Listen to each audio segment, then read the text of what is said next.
Hello and welcome back to a new episode of my hiking guides about the GR11 in the Pyrenees. If you haven't seen the previous episodes yet, you can catch up here or via the link in the description. I also linked my GR11 vlogs there if you want to see them. In this episode, we are going to talk about navigation and stage planning. I'll cover the trail markings, the guidebook that I used, and the maps and the apps that helped me navigate on the trail, and finally how I approached planning my daily stages. So, without wasting any time, let's get started. Let's begin with the trail markings. Overall, the GR11 is very well marked, and most of the time you don't need a map or even a compass to stay on track. However, the quality of the markings can vary from place to place.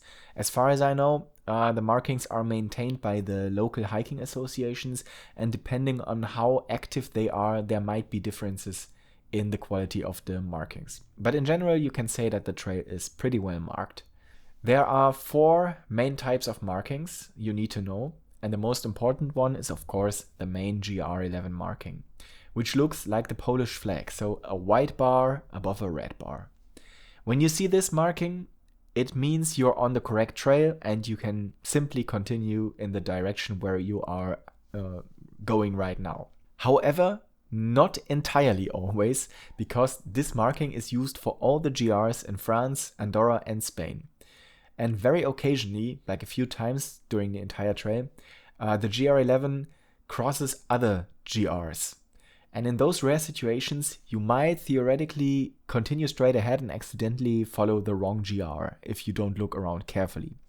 Usually though, when 2 GRs intersect, there is also a signpost which clearly says in which direction the GR11 goes and which direction the other GR goes.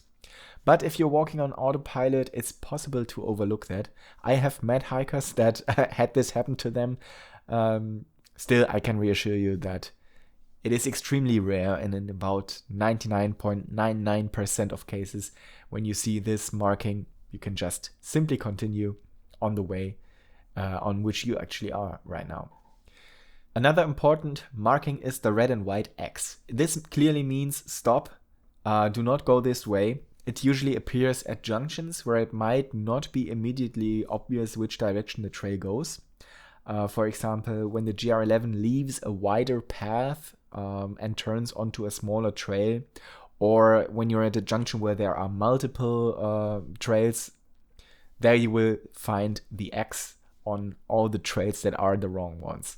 Yeah, it's usually very helpful because it immediately tells you that you're heading the wrong way if you're on this path, and when you take a quick look around there, you will find the correct path. Then there are 2 additional markings that are important. One is indicating a left turn and one is indicating a right turn. These usually appear also at junctions when the GR11 leaves a main path, for example, and continues along a smaller trail straight to the right or straight to the left. Sometimes you can't even see them when you approach them, but when you see this sign or this sign, you know that you have to look out to the left and to the right for a junction with a smaller path, for example. So those are the main trail markings that you will encounter on the GR11. And when you follow them, you will always find the way. And this will, most of the time, make it very easy for you to hike it. In addition to the painted markings, there are also signposts on the trail, and these are usually mounted on poles. Sometimes they are, like stuck on rock walls, but most of the time they are on a pole. And some of them are metal, some of them are wood, whatever. And they show the next destination, for example, like the next town or the next mountain shelter. And also along with an estimated time that you will need to reach it.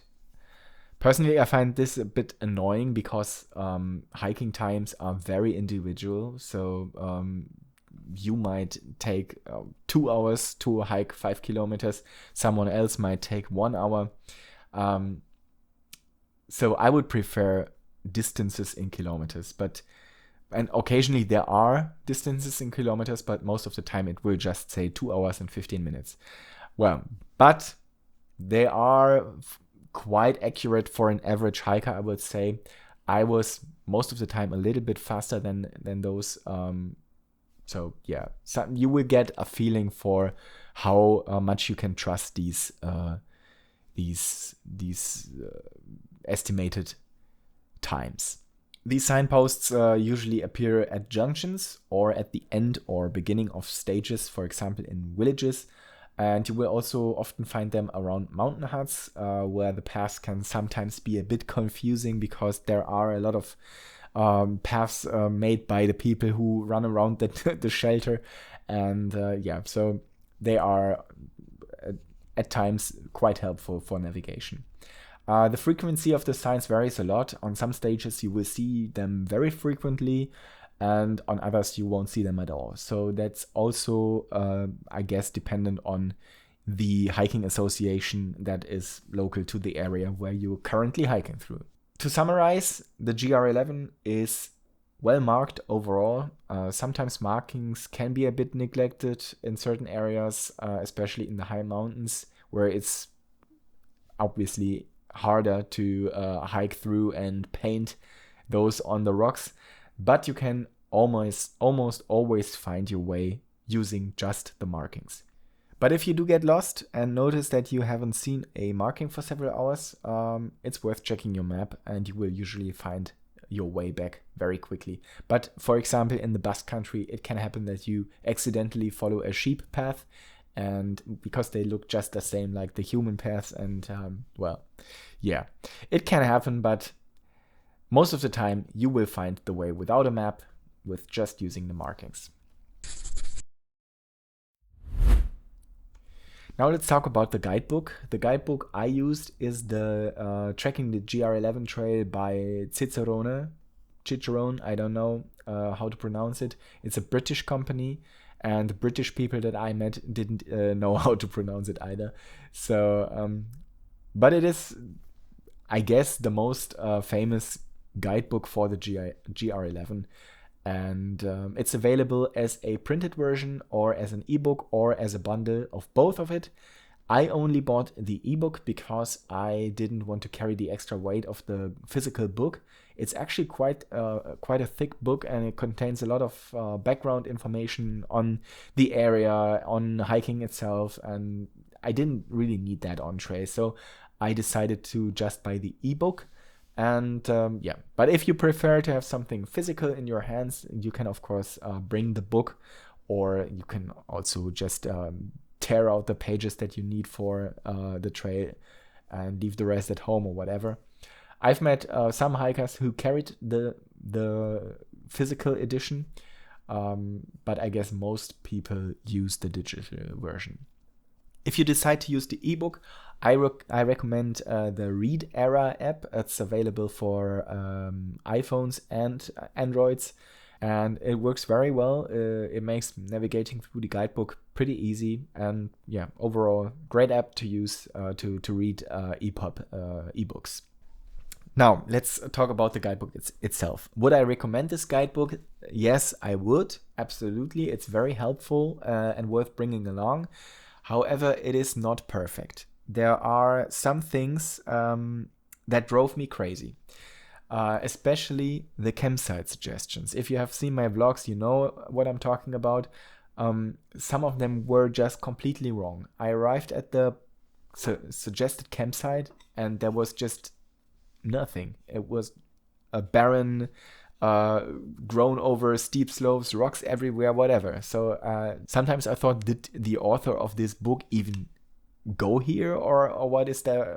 What is happening here? It happened not all the time. Some of the suggestions were really good, but some of them were just totally unusable, and that drove me crazy at times, because I was planning on camping there, and I arrived there like in the evening, totally done from the day, and then there was no chance to pitch a tent, and I had to keep going. And then there were other places where camping was absolutely possible, even amazing places, beautiful places that were then not even mentioned in the book. So campsite suggestions in this book are not to be trusted. That being said, I always managed to find a campsite somewhere. It was possible on the entire trail. When I wanted to wild camp, I did. My advice would simply be, don't rely on these suggestions from the guidebook.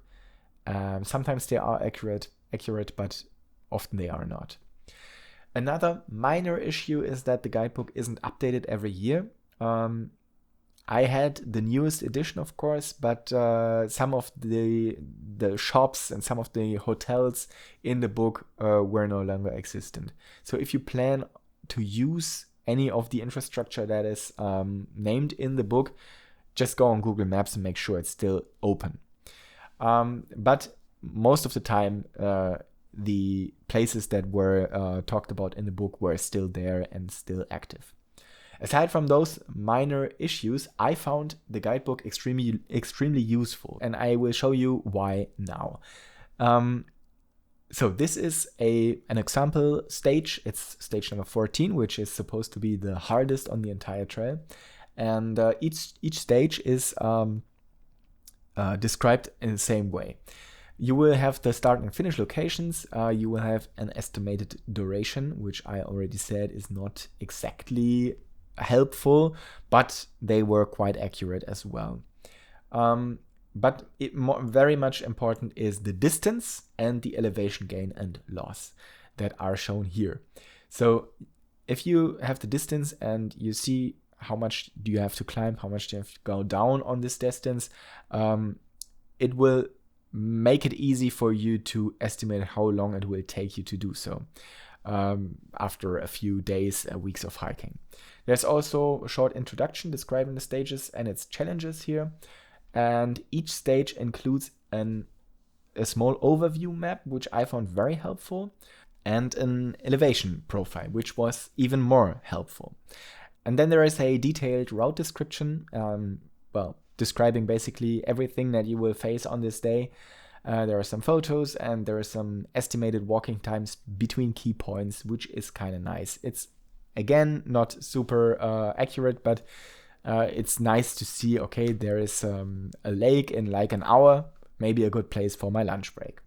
And then there was another thing that I found very nice. The guidebook also includes alternative stages, routes at places. And these can be very useful because sometimes they avoid unnecessary descents, for example, into villages where the official stage ends, but where it doesn't make any sense to go down there if you are not resupplying or staying in a hotel there. It's basically just going down a road and going up a road again. And then the guidebook gives you an alternative route on beautiful mountain paths. Some of the alternative routes are not part of the GR11 at all, but they are alternatives which lead through more scenic terrain. And I took many of those and never regretted it. So if you're not a strict purist who insists on walking every official meter of the GR11, some of these alternative routes can actually improve your experience on the trail significantly. So let's talk about maps. You don't need paper maps or a compass for the GR11 because the trail is very well marked, as I already said, and for anything else, your phone should be enough. You still should have to have a good navigation app on your phone and offline maps. They are useful if you lose the trail or, for example, if you follow a sheep trail. And they are especially very helpful for planning your stages. I used the app Locus Map, which works very well and it's free. There are, of course, other map apps that you can use, like Mappy or whatever, but I used this one and I was very happy with it. In that app, I used the Topo Pyrenees 9 map, which is also free and widely recommended for hiking in the Pyrenees. It is very detailed, but it's visually not appealing. It has some drawbacks. The map can look cluttered. For example, these elevation numbers here, they are way too many. And then there are the labels which make it a bit hard to read. And because of that, I recommend also using a second map, such as a standard OpenStreetMap. It's not quite as detailed, but it's much easier for the eyes and perfectly sufficient for most of the navigation you will face. You can download map sections for offline use, which I strongly recommend. Even though phone reception is surprisingly good, but in some areas on the GR11 there is just no reception, and that will probably be those areas where you need the map. So download these maps, and what I would just recommend is having the Topo Pyrenees on the phone if you, for whatever reason, need some very detailed map for alternative route planning, or for water sources or campsites, whatever. And for all the stage planning and easy navigation, just use an OpenStreetMap. Another great feature from the guidebook I forgot to mention earlier is that it provides a GPX track for the entire route, which you can download using, I think, a QR code and a password, which is in the book. So in combination with the guidebook, this setup was all I needed for navigation on the GR11, and is all what I would recommend to use. So finally, let's talk about the stage planning. My process was usually the following. First, I looked at the guidebook, description of the stage, and then I checked the estimated time, distance, and elevation gain. And then I decided whether I would stop at the official stage endpoint or continue further. Most of the times I continued further because it was impossible to camp at the official finish point. And then I went into the next stage description and did the same. So my goal was usually to hike around 10 hours per day. And with the information from the description in the guidebook, and like the description of the stage itself, and then the distance and the elevation gains, I estimated how far I would be able to go in those 10 hours.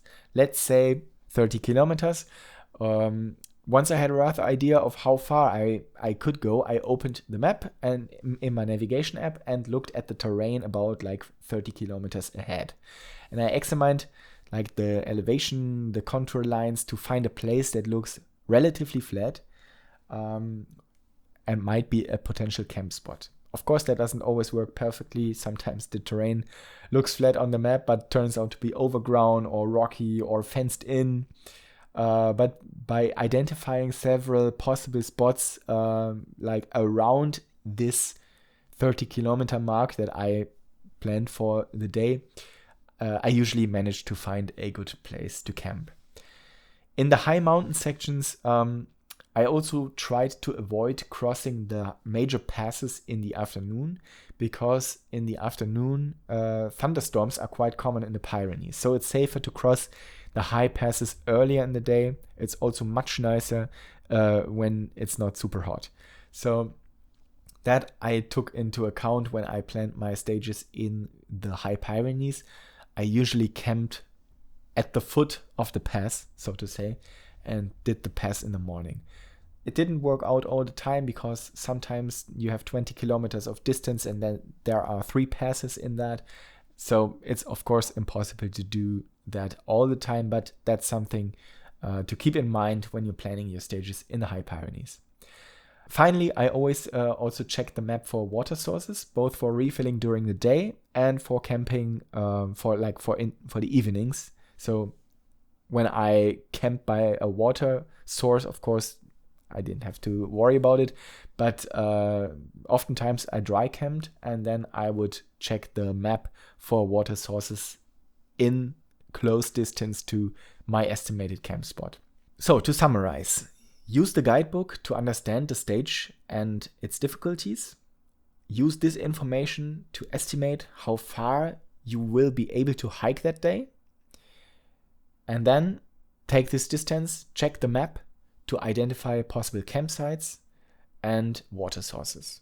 And with these 3 steps, you should be able to plan your stages on the GR11 very reliable. I did it like that, and I never had any problems. One more thing to take into account when planning your stages is the weather. Not only the thunderstorms, but every time I had phone reception, I would check the weather forecast and take screenshots of it. And I use these screenshots in my stage plannings. For example, if you have a steep descent coming up, and in the guidebook it says, I quote, "This would be a serious undertaking in bad weather, and you will have rain on your forecast," you have to plan according to that. In the next episode, I will talk about that a little more, because this episode will deal with being safe on the trail, safety on the GR11, where the weather is a big part of. Yeah, maybe I will see you in that video again, and until then, I wish you all the best, and goodbye. Ciao!